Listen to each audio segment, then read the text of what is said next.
Hello, hello, hello. Welcome to WyzGyz Entertainment. This is your host, Wyman. Welcome to Movie Nuggets, where you get a bite-sized review of a given movie. Today, we are covering the widescreen edition of X3, The Last Stand. I do recommend this. I enjoy it. A lot of comic book purists will say that it wasn't the best, and it's actually bad because they didn't do a very good Dark Phoenix movie. But and to a degree, I would agree with to a certain extent, I would agree with that. Um, Generally speaking, Hollywood doesn't do that good a job with movie adaptations of comic book characters. They take a lot of freedoms, creative freedoms, if you will. Excuse me, but as with a lot of comic book based movies, I usually go into it for the entertainment value. And I do enjoy this movie, particularly because of the cast. Hugh Jackman makes a cool Wolverine, although technically I think he's supposed to be much, much shorter and stockier. Uh, Ian McKellen is legend as Magneto. Charles Xavier, Patrick Stewart, he's awesome. I do like um, Halle Berry as Storm, although I don't think she ever has enough to do, or she's never um shown enough to be able to showcase her powers and stuff. And she has a really short haircut in this. Like, I don't know if you technically call it a bob, but it is a very short haircut, which is hard for women to pull off.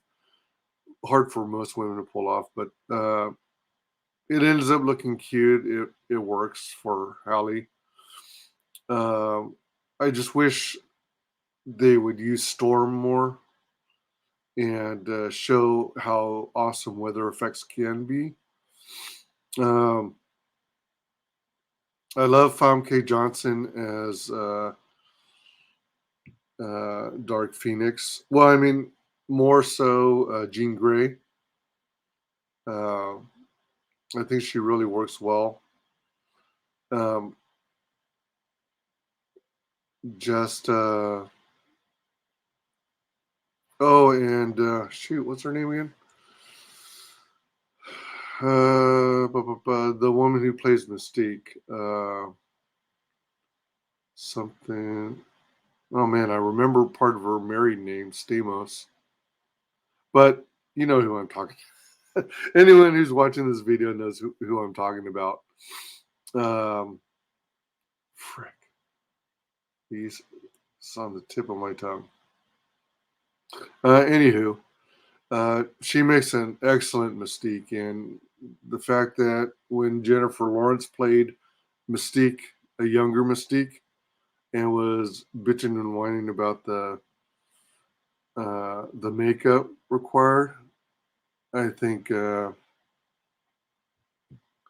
the more senior of the two handled it with class and did an excellent job. I guess nowadays they'd probably do all CGI like they did with the Beast in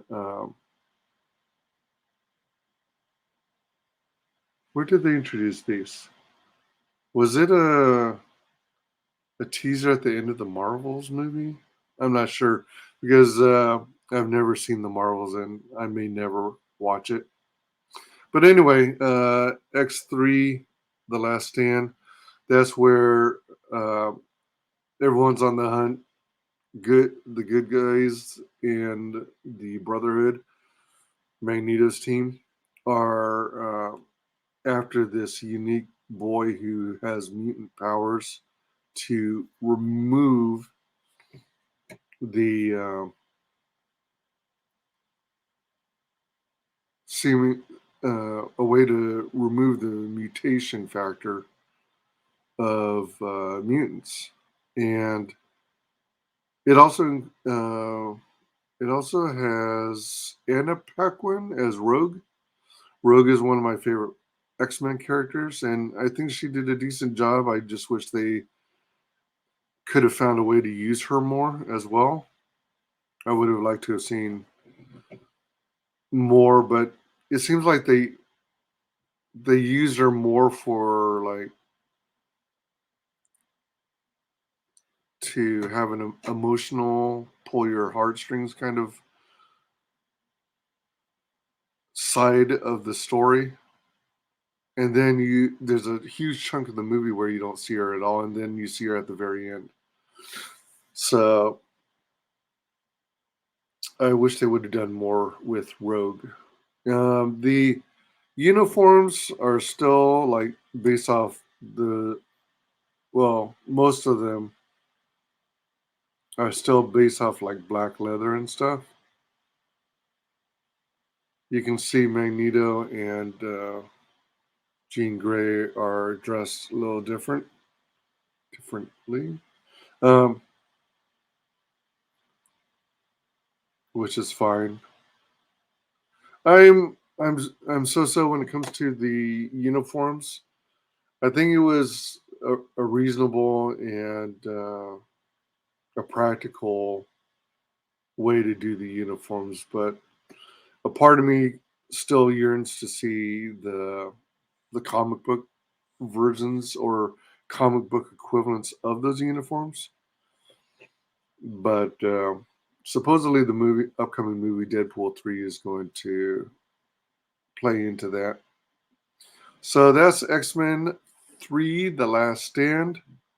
I do recommend it. It is a movie I will rewatch because I like this cast of the X-Men a lot, and I highly recommend it. Um, I think the first X-Men and the second X-Men are overall better than X3, but this I still like a lot. Thanks for joining, and you guys have an awesome day. Bye.